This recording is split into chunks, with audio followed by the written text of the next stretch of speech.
مسلمانوں پر اس کا بڑا تباکن اثر ہوا کہ حوصلہ ہار بیٹھے اور احد کی پہاڑی کی طرف پسپا ہونے لگے۔ اپنے نبی صلی اللہ علیہ وسلم کے شہدائیوں بھاگتے ہوئے مسلمانوں کو ایک للکار سنائی دی، اگر نبی صلی اللہ علیہ وسلم نہ رہے تو لعنت ہے ہم پر کہ ہم بھی زندہ رہیں۔ تم کیسے شہدائی ہو کہ نبی کریم صلی اللہ علیہ وسلم کی شہادت کے ساتھ ہی تم موت سے ڈر کر بھاگ رہے ہو۔ مسلمان رک گئے، اس للکار نے انہیں آگ بگولا کر دیا۔ وہ پیادے تھے لیکن انہوں نے قریش کے گھڑ سواروں پر حملہ کر دیا۔ حملہ خالد اور اکرمہ کے گھڑ سواروں پر ہوا تھا۔ خالد کو آج یاد آ رہا تھا کہ اس کے ہاتھوں کتنے ہی مسلمانوں کا خون بہہ گیا تھا۔ ان میں ایک رفع بن وقش رضی اللہ تعالی عنہ بھی تھے۔ خالد کے دل میں درد کی ایک ٹھیس سے ہی اٹھی۔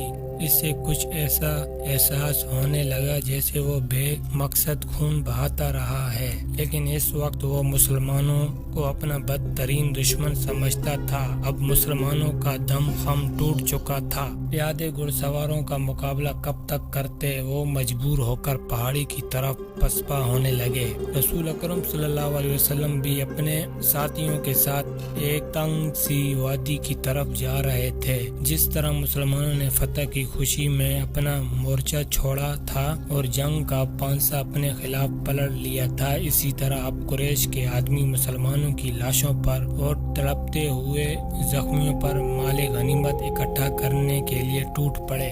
ان میں سے کچھ قریش رسول کریم صلی اللہ علیہ وسلم کے تعاقب میں چلے گئے، لیکن آپ صلی اللہ علیہ وسلم کے ساتھیوں نے ان پر ایسی بے جگری سے حملہ بولا کہ ان میں سے زیادہ تر قریش کو جان سے مار ڈالا اور جو بچ گئے وہ بھاگ نکلے۔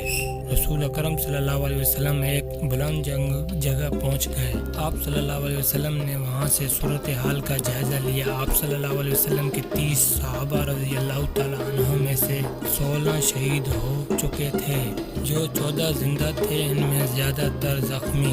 آپ صلی اللہ علیہ وسلم نے بلندی سے میدان جنگ کا جائزہ لیا۔ آپ صلی اللہ علیہ وسلم کا کوئی مسلمان نظر نہیں آ رہا تھا۔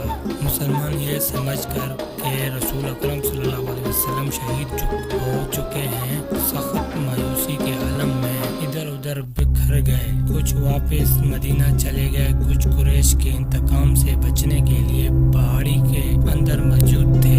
یہاں رسول خدا صلی اللہ علیہ وسلم کو اپنے زخموں کی طرف توجہ دینے کی فرصت ملی۔ آپ صلی اللہ علیہ وسلم کی بیٹی حضرت فاطمہ رضی اللہ تعالیٰ عنہ، جو آپ صلی اللہ علیہ وسلم کو ہر طرف تلاش کر کے تھک چکی تھی، آپ صلی اللہ علیہ وسلم کے پاس آ پہنچی تھی۔ قریب ہی آپ ایک چشمہ تھا، حضرت علی رضی اللہ تعالیٰ عنہ وہاں سے کسی چیز میں پانی لائے اور آپ صلی اللہ علیہ وسلم کو پلایا۔ حضرت فاطمہ رضی اللہ تعالیٰ عنہ آپ صلی اللہ علیہ وسلم کے زخم دھونے لگی۔ وہ سسک کر رو رہی تھی۔